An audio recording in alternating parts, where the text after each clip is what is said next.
Hello, everyone, and welcome to Be Bold, Fierce, Unstoppable. I'm your host, Zach Lyotis. In today's podcast, we have Gabrielle Thil. She has embraced us on the Unfuck Your Mind podcast, episode number 57. Being the most listened to podcast, we had to have her on our new show, Be Bold, Fierce, Unstoppable. So today, Gabrielle helps women fall in love with themselves so they can love and be loved deeply. She is here to remind women that if they have this deep desire to enjoy a soul-to-soul relationship, it is because it is meant to be. Once they discover the roadmap to love, they start enjoying their love path differently. That is the reason why she is so happy to share with us her sacred ancient wisdom about love and relationships and help everyone embrace in their love journey with grace. Welcome, Gabrielle, to the show. So happy to have you back. Yeah, so happy to be here with you tonight. What a beautiful day that we have here. You're out in Paris, the Spain. Sorry, I keep on saying Paris, but you're out in Spain. Another city of love, I would say Spain. Spain's so beautiful. Yes, indeed, yes. I'm French, but I am very happy to live in Spain right now. Yeah, it's amazing. It's amazing. So you're Yeah. talking about the sacred love path. What is that? It's a beautiful path to come back within and listen to the deep desire of your soul and embrace your love journey with faith and letting you be guided by your soul and by the beautiful guides which are there on your path. That's beautiful. When people say the love path, they might not be thinking about their own self love. They might be thinking about a lover, a spouse, a relationship. So, Yeah. how does that all intertwine with one another? Yeah, so uh, everything starts with our relationship with our own soul, and to by listening to the deep desire of our soul, a love journey and attracting a soul partner starts there. You really need to have first this deep connection, this deep relationship with yourself and come from this place of love and compassion for yourself so you can first enjoy this love journey from a place of confidence and trust in yourself and really trusting that it's meant to be. And so when you know it's meant to be, you can wait and be patient and attract from a place of grace. Hmm. Now, it's interesting I say to have patience and know that you belong in a relationship. Doesn't everyone belong in a relationship, or is it the wanting and the not wanting of a relationship? Um, I think when we reconnect with our soul, we all have this deep desire to enjoy loving, fulfilling a relationship.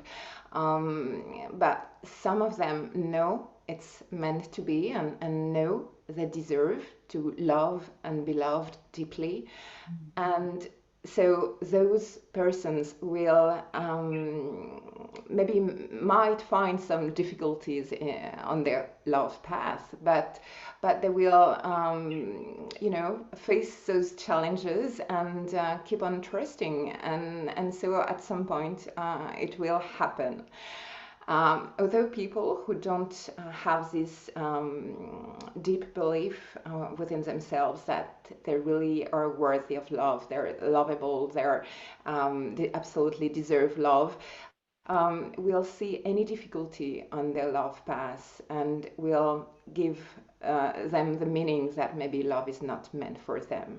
So this is a reason why it's so important to reconnect with this deep desire of our soul and do the work we all have to do to really be aware of our beliefs around love and relationships, and really be aware of where we come from, because some of us haven't had some healthy relationships around them when they were younger, and so they don't have any model to follow. So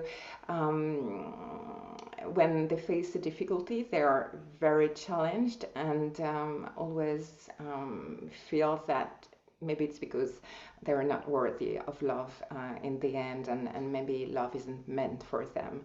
So everything starts there. Be in touch with your soul, with your deep desire, and do the inner work to release the fears, the doubts, and so you can fully trust your path. And yes, wait, and be sure that it's going to come. That's amazing. So how does one find that? No, let me rephrase that question. When someone does not feel worthy of love, what types of things are they saying to themselves? So usually it's in the background, so it may be unconscious or subconscious thoughts, but they are there. So it's very easy to observe what we really think in the background, just by setting the intention that you want to be in a loving, fulfilling relationship, and trying to raise your vibration to follow your vision, you will see what shows up. Because once you set up your intention and embrace your vision fully, you will see all the darkness show up at the surface, and you will see what shows up, and it will give you lots of indication of where you are at right now. So, and it's not about judging ourselves, it's really coming from a place of awareness, love and compassion and forgiveness.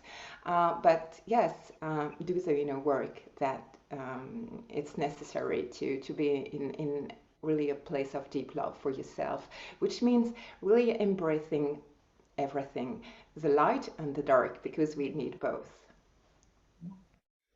Not many speak about the dark and loving the dark. And that's one thing that I tell people: you have to love both the dark and the light. Your traumas, your stories, your beliefs, your patterns, that's the old part. You have to love that part of you, because that old part is going to bring this beautiful new part, this new, I call it the blossoming flower. The more you water it, the more the flower rises up. And it could be any which flower that you want. So when you're saying do the inner work to find that sense of love or to be loved, what type of inner work should one look at? Yeah, it's really about igniting love within first, and so it's really about embracing the whole you authentically, and with lots of compassion and forgiveness for yourself. So there are different ways to do that, but it's really about that, igniting love within, because you have to be in this frequency of love to attract love. It's question of vibration, and you will attract at the level you vibrate. So it's all about raising your own vibration, and be in this energy of love, so you can enjoy a loving relationship. For anyone that hasn't felt the vibration of love, what would that feel like to them? We all have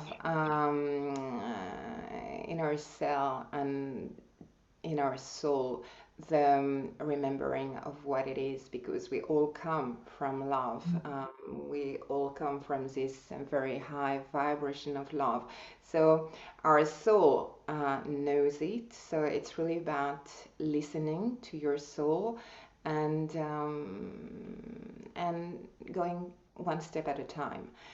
It's not something you can force. So it's really about doing the work one step at a time, one day at a time, awakening your energy, raising your energy, and just one day you feel the opening of your heart, because it really is about the opening of the heart, because when we are younger, we all have had some experiences that we felt heartbreaking at some point, and so usually we close our hearts without noticing it, just to protect ourselves.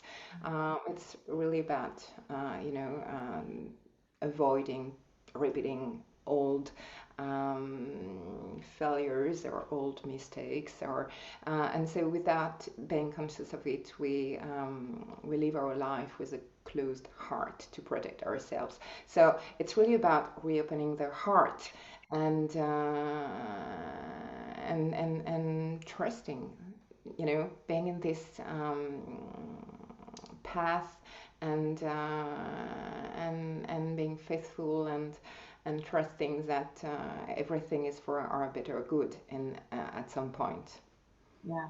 Just like what Gabrielle said, everyone, it is a step-by-step process. This is not something that you're going to wake up one day and all of a sudden your heart's going to burst out into song and dance. It takes the process and journey of really digging deep within your mind, your spirit, your soul, your old patterns, your old beliefs, your old memories, the false beliefs that you've said into yourself because others may have been imprinted that in you. There's so many different ways that you could look at this. But like we said previously, embrace and love your past of the darkness, because that, what you don't want when you embrace and love the past of your darkness, because now it's like, I don't want that in my life anymore. I'm going to open up my heart for this type of a love, regardless if it's the way you treat yourself, the way you allow others to treat you, the way you allow maybe a partner to come into your life. It all stems from that love source energy. And the more that you open up to extending your love, to not protecting your heart, because your heart really does protect its own self. So when you put your barriers down and say, you know what, love will protect me, the ego will keep me small and stifled in the old patterns of the past. And I'm still trying to get this over my head to say the ego is your protector, because the ego keeps you so tiny. I'm like, how does that protect me? But at the end of the day, I understand the concept. I just have changed that concept in my mind. So it is a day-to-day process for that sense of inner self-love. And when you start loving yourself, you start getting into these beautiful love relationships. Let's go down that path for those that are ready to receive love, and those that want to have this soul to soul activating energetic frequency between them, because now that becomes a whole different story. So for the woman that's ready to go out there and date, but they find themselves in the same pattern of finding basically the same man, just with a different name and maybe a few different accolades. How does a woman go from really tapping into that love to create that love with a partner on a different level? So it's always interesting to observe what kind of partners we attract. It's always a very good indication of where we are at, because we attract at the same level. So, but always with from a place of love and compassion and forgiveness. But if we have tendency to keep on attracting the same kind of partner who don't want to commit, for example, or who seem to be emotionally unavailable, or who seem to be a bit toxic, well, it's a good indication that we still have to do a bit of inner work. And maybe I would really recommend women to go very slow in the beginning of a relationship.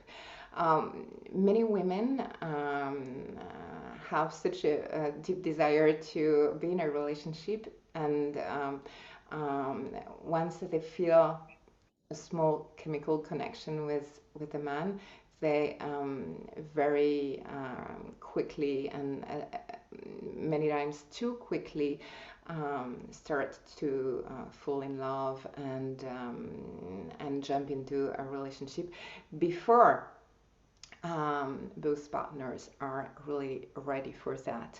So I really would recommend women who have this tendency to enter too quickly into a relationship to see different men first, and just during a few weeks just to see how they behave with them, and get to know them, be curious about them, about their past, about their desires, about what they want in life, and see how, yeah, how not only how they talk to them, but how they behave with them, if they really make space for them, if they really are available for something, stronger and steady, if they're grounded in their lives, if they have a real life, and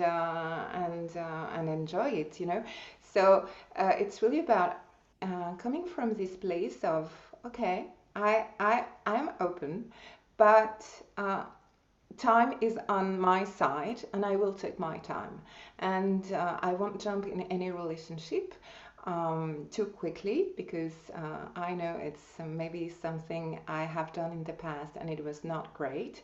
So I will give some time to me and the man I'm getting to know, to adapt, because at the beginning of a relationship, we are always triggered at some point. It's normal, and so we have to, adapt to those triggers and see how we can, adjust, and maybe it will work, maybe it won't, but you have to give it time to see how the man is behaving with you, and how you feel with him, and if it's really potential loving relationship, or if it's not meant to be. Mhm. This is really about knowing what you want, what you don't want, what you will put up with, and what you won't put up with. Because if you're constantly falling into those old patterns of meeting the same person just in a different body with a different name, really, did you upgrade what you want in your life to come into your life? Are you still operating from an old system? Because if we're still connecting, this is, as you're speaking, this is what's coming out of me. If we're still connecting to an old system, we really didn't upgrade our situation of what we want to manifest in our life when it comes to the spouse, or when it comes to a partner, whatever it may be. So upgrading yourself and knowing what you want is what I'm getting from you. Would you say that is one of the biggest things, that women don't know what they want in a relationship? Yeah, it's keeping an open mind, and not jumping, and it's not about fantasizing a relationship, but being in the reality of what it is.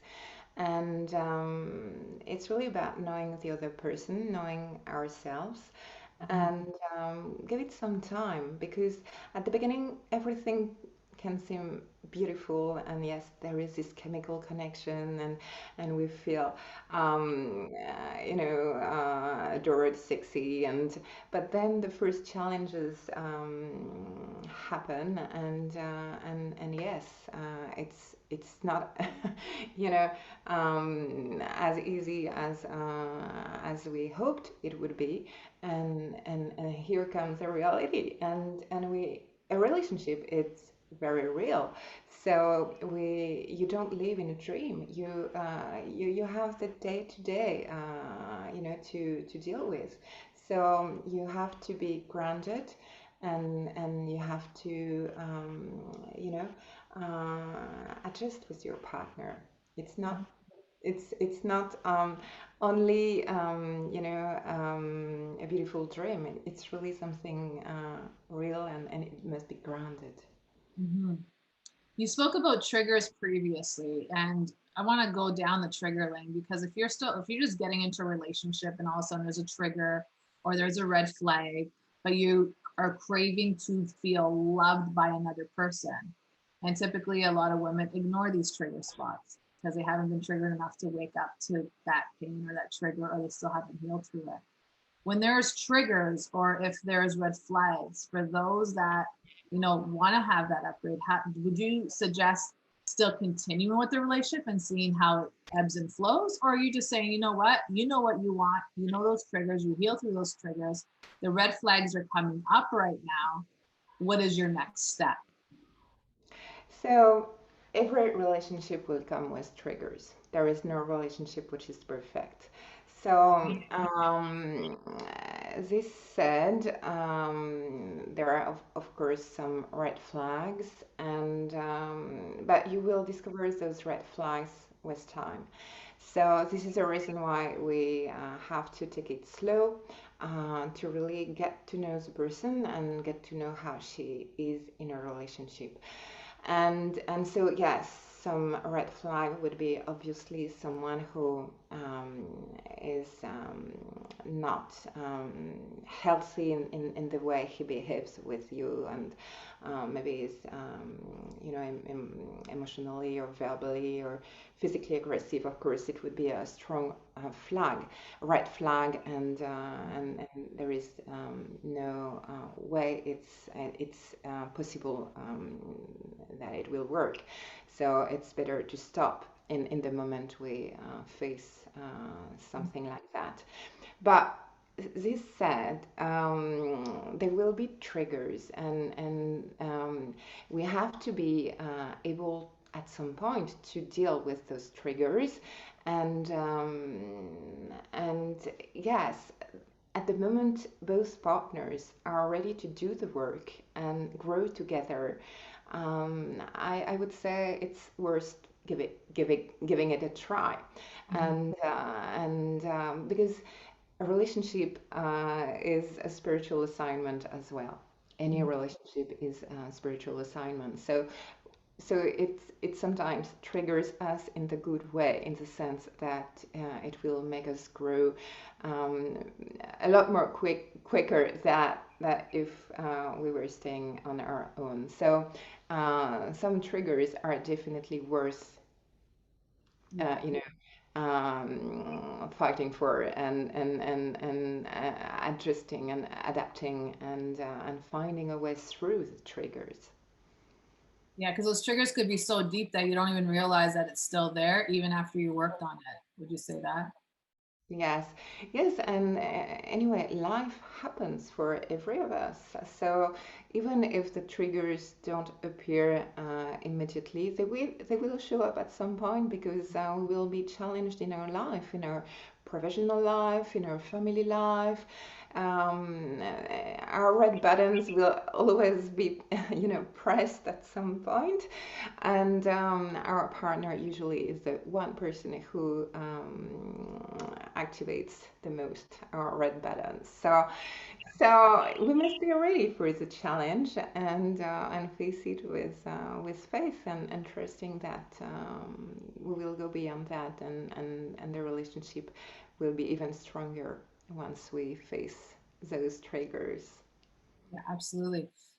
What is a spiritual assignment in a relationship for those that don't understand that lingo? Oh, it would be a moment of crisis, for example. So, and it can happen because for any reason, really, but it will trigger you because there is an emotional block which is showing up at this moment. But for example, if well, right now we are living with this pandemic, and it's triggering for many couples, because suddenly you're 24 hours in the same place with your partners, and suddenly you have to do this life together 24 24/7, and or maybe it can be because there is a professional issue, or because there is someone ill in the family, and so suddenly one of the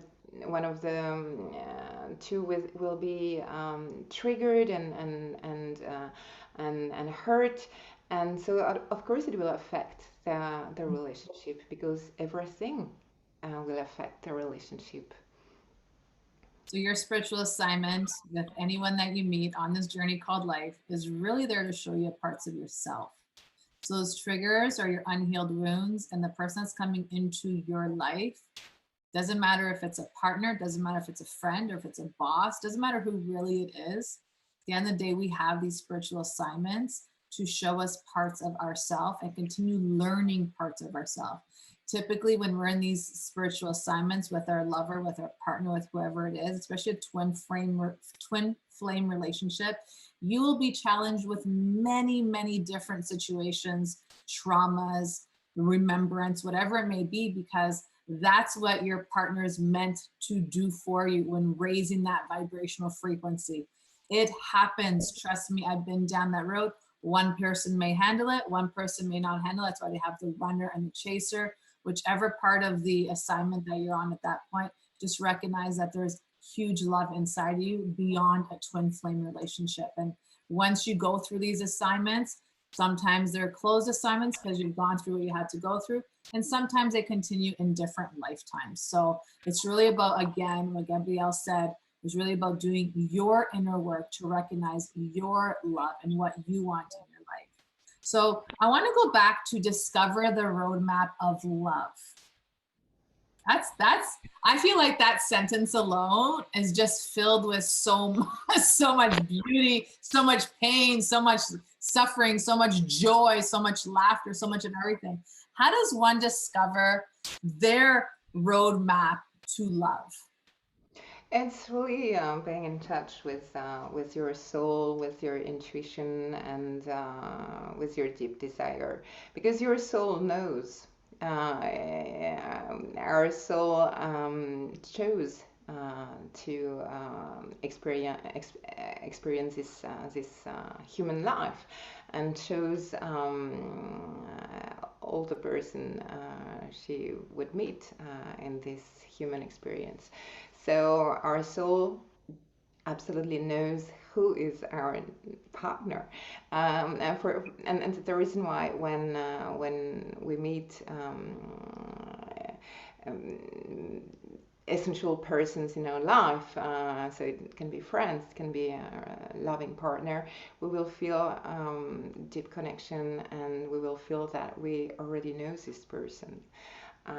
Because yes, we already know her from a past incarnation most of the time. So it's a reconnection in this lifetime. So yeah, it's really about listening to our soul, and yes, being in this alignment with the divine. And for a woman, it's really about being in her divine feminine energy, awakening this divine feminine energy and this opening of the heart, and being in this place of receiving fully.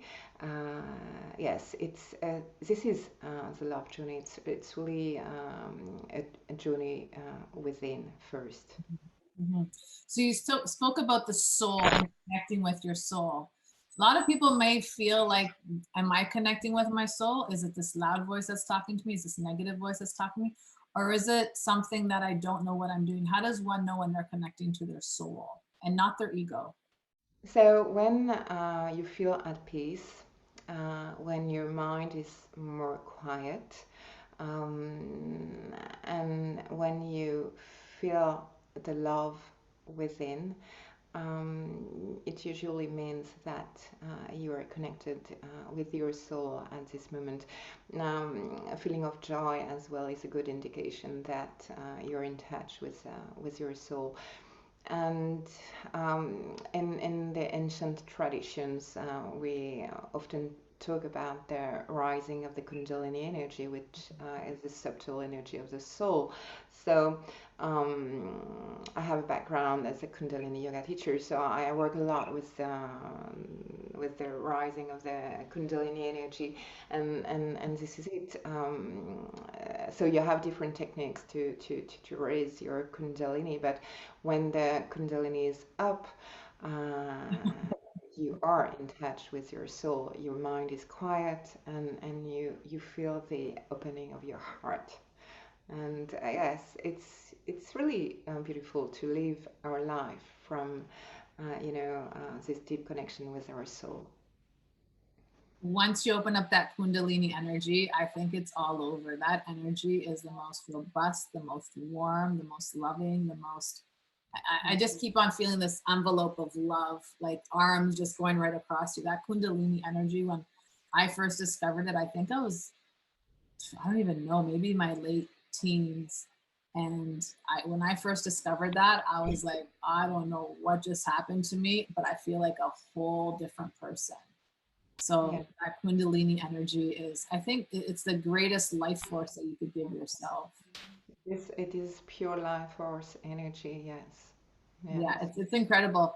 For anyone that doesn't realize, how deep that your soul goes, we're all reincarnated over and over and over. Our body is just what dies, but our spirit just lives on. So really tapping into that sense of your love, it is a lot of work. It's not something that's easy. It's not something that happens overnight, especially if you're in a relationship right now and you're having these disruptions or you're having your communications broken. You really have to look within yourself first before you could heal a relationship. Or you may have, said to yourself, I'm done with this relationship. So at the end of the day, if you're putting it in your head that you're done with a relationship, you're not going to want to go back there. So really evaluate what you're going through within your own being. And like Gabrielle said, it is that pathway to self-discovery of love. And once you open up that love chamber, that energy chamber, and it's not so blocked up with stagnant energy, and you have the Kundalini, it's like a fire. I call it like the dragon fire, I would say. Once you have that Kundalini come out of you, you will feel like a brand new person. Now, just refresh my memory because I'm lost in the, not lost, but not sure. The Kundalini is in our sacral chakra. Am I correct? Yes. Yes. It's really in between the first and the second chakra. Yes. Yeah. Very connected to the first chakra. Yes. And so we raise it by creating some hot energy. So we work a lot with the third chakra, with the breath, with the two forces, prana and apana, to raise to awaken the Kundalini in the first chakra, and then to raise it to the crown chakra. Yes. That breathing technique that Gabrielle's talking about. Do you have anything on your website with that breathing technique, Gabrielle, or do you have anything that you could share Um, with the audience? Right now, I don't think I have it, but if you're interested, I can teach it if people want to book a free call with me. I can teach it, on a call, because well, you have to.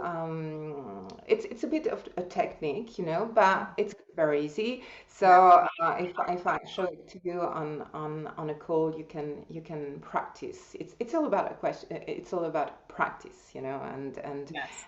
repeating and repeating, and but with the right technique, it's easy. Yeah, once you get that breath within your body into your first, second chakra, opening up your solar plexus, your third eye, and you get deep into that and you're repeating that step over and over and over, in through your nose, out through your mouth, or you could do in through your mouth, out through your mouth, just depending where you are, you could really fire up your Kundalini, and you will actually know when your Kundalini is fired up, because you could have an orgasm, you don't even realize it. That's how powerful this is. When you're having orgasms throughout your whole meditation, you know that you have connected to a sacred source within yourself, that love has just exploded. And it's such a beautiful thing as well. So really get into your breath, really get into that place of practicing your prana. And it's really important that you practice your breath, because we typically, with the stress that we're holding on to, ladies, we're breathing into our chest and not into our full body. And that's why we have these feelings that we maybe don't feel sexy, or we're not sexual, or we don't love different parts of ourselves, because we're not sending that prana love within our whole body. Hmm.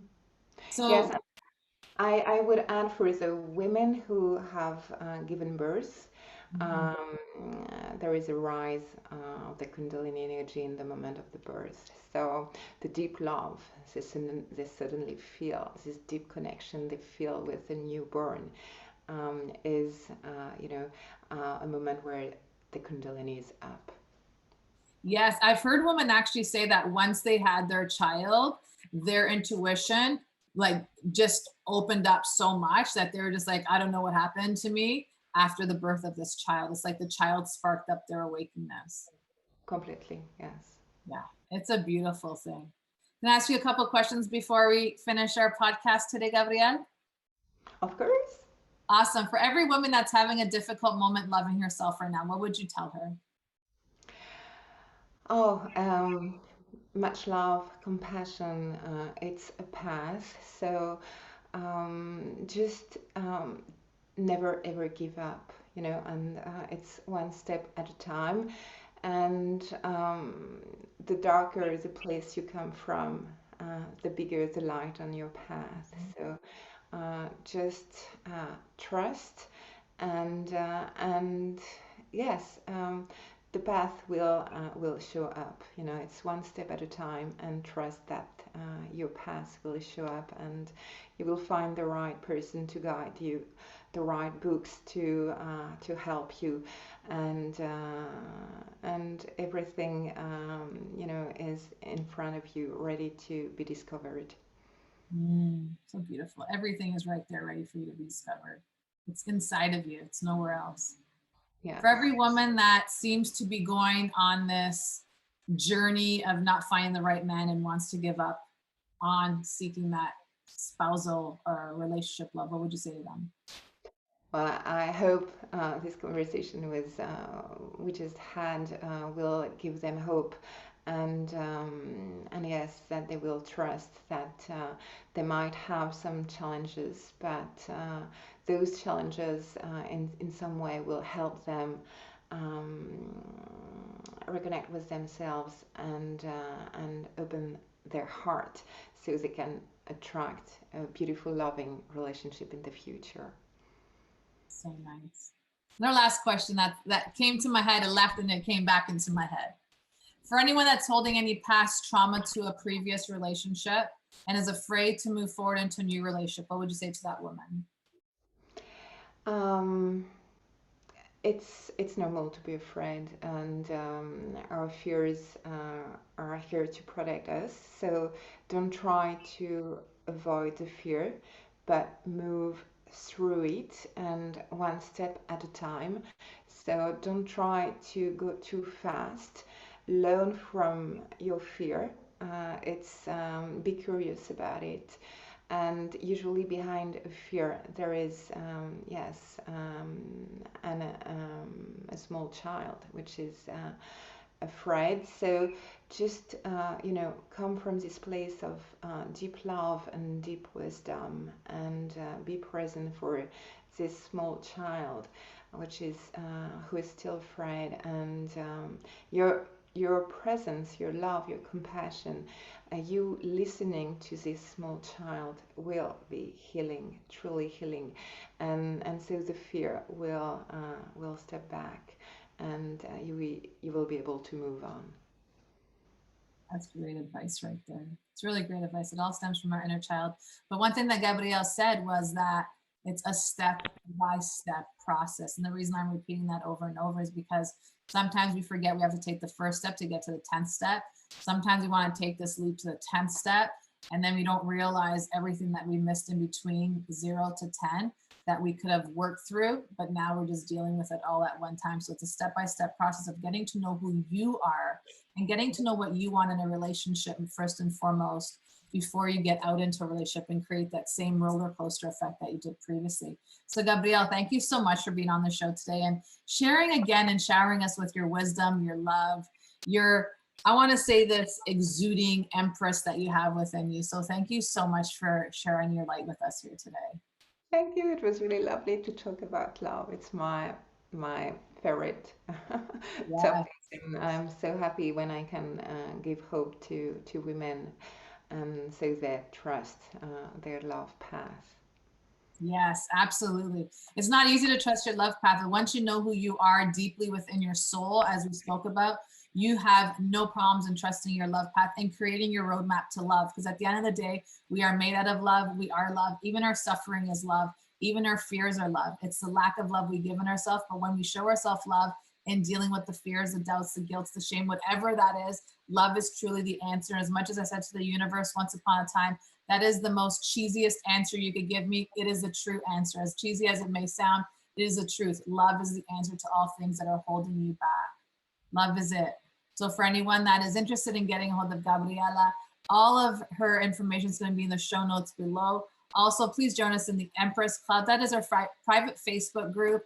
And like us on Instagram. Leave us a comment in the show notes below. Also, give us a 5-star for this podcast. Until next time, have yourself a great day. Bye for now. Bye.